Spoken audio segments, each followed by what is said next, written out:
Hello, എല്ലാവർക്കും UFC MMA compact Malayalam വാർത്തകളിലേക്ക് സ്വാഗതം. Okay, welcome to the new video. അപ്പോൾ അറിയാമല്ലോ, UFC 316 മെറാബ് ഷോണോമേലി കഴിഞ്ഞു. ഇനി അടുത്തത് UFC 317 അപ്പം അതിൻ്റെ മെയിൻ ഇവൻറ്റ് മറന്നിട്ടില്ലല്ലോ. എല്ലാവരും ഉറ്റുനോക്കിക്കൊണ്ടിരിക്കുന്ന, പ്രതീക്ഷിച്ചിരിക്കുന്ന ഒരു ഫൈറ്റാണ് ഇലിയ ടൊപ്പൂരിയ വേഴ്സസ് ചാൾസ് ഒലിവേറ. അപ്പോൾ ആ ഒരു ഫൈറ്റ് ആര് ജയിക്കും ആര് തോക്കും എന്നൊന്നും അറിയത്തില്ല. പക്ഷേ എല്ലാവരും നോക്കുന്ന എന്തിനാണെന്ന് വെച്ച് കഴിഞ്ഞാൽ ഇലിയ ടൊപ്പൂരിയ എങ്ങനെ പെർഫോം ചെയ്യും, ഒലിവേറ എങ്ങനെ പെർഫോം ചെയ്യും, ഇതിൻ്റെ ഒരു റിസൾട്ടിനനുസരിച്ചിരിക്കും ഇലിയയുടെയും മഹാഷേവിൻ്റെയും ഫൈറ്റ് നടക്കുമോ. അപ്പോൾ അതിനെക്കുറിച്ച് നമ്മൾ ഒരുപാട് വലിച്ചു നീട്ടാതെ ഒരു വളരെ ചെറിയ വീഡിയോ ബട്ട് ആഴത്തിലുള്ള ചിന്തകൾ ഞാൻ ഷെയർ ചെയ്യാൻ ആഗ്രഹിക്കുന്നു. നിങ്ങൾ ഈ വീഡിയോ കേട്ടിട്ട് കണ്ടിട്ട് കമൻറ്റ് തീർച്ചയായിട്ടും അയക്കണം. അപ്പം എൻ്റെ ആഴത്തിലെ ചിന്തകൾ എന്ന് പറയുമ്പോൾ, ആദ്യത്തെ കേസ് എന്ന് പറഞ്ഞു കഴിഞ്ഞാൽ ഇലിയ ടൊപ്പൂരിയ ഇതിനു മുമ്പും ഈ ഒരു വെയിറ്റ് കാറ്റഗറിയിൽ കളിച്ചിട്ടുണ്ട്. പക്ഷേ ഇതാള് എന്ന് പറഞ്ഞാൽ ഫോർമർ ചാമ്പ്യനൊക്കെയാണ്, ചാൾസ് ഒലിവേറയൊക്കെയാണ്. അപ്പോൾ എനിക്കറിയാം, ഇപ്പം ലോകമെമ്പാടും ഒരുപാട് പേര് ചാൾസ് ഒലിവേറിനെ എഴുതി തള്ളിയിട്ടുണ്ടാവും. ഇപ്പോൾ ഫൈറ്റിംഗ് ഓഡ്സ് ഒക്കെ വരും. അപ്പം അതിനകത്തൊക്കെ ഹെവി ഫേവറേറ്റ് ആയിട്ട് നിൽക്കുന്ന ടൊപ്പൂരി ആയിരിക്കും. അത്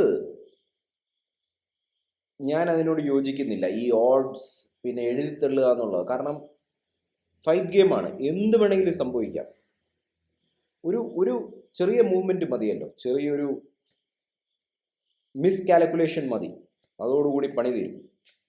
അപ്പം ഞാൻ അതിൽ വിശ്വസിക്കുന്നില്ല, എന്തും വേണേലും സംഭവിക്കാം. അപ്പം ഒരു കാര്യത്തിൽ ഗ്യാരണ്ടി ഉണ്ട്, ഇത് ഭയങ്കരമായിട്ടുള്ള ഒരു എക്സൈറ്റ്മെൻറ്റ് നിറഞ്ഞൊരു ഫൈറ്റ് ആയിരിക്കും ഈ ടൊപ്പൂരിയ വേഴ്സസ് ചാൾസ് ഒലിവേറ. അപ്പോൾ എന്തൊക്കെയാണെങ്കിലും ഞാൻ രണ്ടുപേരെ ഇങ്ങനെ വാച്ച് ചെയ്യുമായിരുന്നു. അതായത് നമ്മുടെ ഇലിയ ടൊപ്പൂരിയയുടെ ഒരു കാര്യമുണ്ട്, അതായത് അദ്ദേഹത്തിൻ്റെ ആ ഒരു കോൺഫിഡൻസ് ഉണ്ടല്ലോ, കോൺഫിഡൻസ് അത് വേറെ ലെവലാണ്. അതായത് നമ്മൾ പൂക്കളമിടാനോ അല്ലെങ്കിൽ പൂക്കൾ വിൽക്കാനോ അല്ലെങ്കിൽ മാങ്ങ കഴിക്കാനോ തേങ്ങ ഇടാനോ എന്നും അല്ല പോകുന്നത്, ഒരു ഫൈറ്റാണ്, ഫൈറ്റ് ഗെയിം. അപ്പോൾ അങ്ങനെ ഒരു അവസരത്തിൽ ഇത്ര കൂളായിട്ട് നിങ്ങൾ കണ്ടിരുന്നോ ഇലിയ ടൊപ്പൂരിയയുടെ പ്രിപ്പറേഷനും? പിന്നെ പുള്ളിക്ക് വേറെ ഒരുപാട് ബിസിനസ് കാര്യങ്ങളൊക്കെ ഉണ്ട്. വളരെ കൂളായിട്ടാണ് പുള്ളി. ഐ അണ്ടർസ്റ്റാൻഡ്, പ്രൊഫഷനാണ്. പക്ഷേ ഭയങ്കര കോൺഫിഡൻസ് എന്ന് പറഞ്ഞാൽ ഇലിയ ടൊപ്പൂരിയാണ്. അപ്പോൾ അത് ഒരു സൈഡിൽ. പക്ഷെ ഞാൻ ആഴത്തിൽ നോക്കിയത് ചാൾസ് ഒലിവേറയുടെയാണ്. ചാൾസ് ഒലിവേറയുടെ ലാസ്റ്റ് ഫൈറ്റ് ആരുടെ കൂടെയാണെന്നറിയാമോ? മൈക്കിൾ ചാൻഡലറുടെ കൂടെയായിരുന്നു വീണ്ടും. അപ്പോൾ അതിനകത്ത് ഞാൻ കണ്ട ഒരു ഇതെന്ന് പറഞ്ഞു കഴിഞ്ഞാൽ, മൈക്കിൾ ചാൻഡലർ എൻ്റെ കൂടെ ഫുൾ 5 റൗണ്ട്സ് ഫൈറ്റ് ചെയ്യേണ്ടി വന്നു ചാൾസ് ഒലിവേറയ്ക്ക്. അതൊരു ക്ഷീണമാണ്. പക്ഷെ എങ്കിലും ചാൾസ് അതിനകത്ത് മുഴുവനായിട്ട് 5 റൗണ്ടിൽ വളരെ കൂളായിട്ടാണ് ഫൈറ്റ് ചെയ്തത്. ഒരു ടെൻഷനോ അങ്ങനെയൊന്നുമില്ല. പുള്ളി വളരെ ഫ്രീ ഫ്ലോയിലാണ്, നല്ലൊരു ഫോമിലാണ് പുള്ളി. പിന്നെ 5 റൗണ്ട് പോയി. പിന്നെ ലാസ്റ്റ് റൗണ്ടൊക്കെ നിങ്ങൾ ഓർമ്മയുണ്ടെങ്കിൽ ചാൻഡലർ 5-6 റൗണ്ടിൽ നല്ലോണം കത്തി കയറിയിരുന്നു.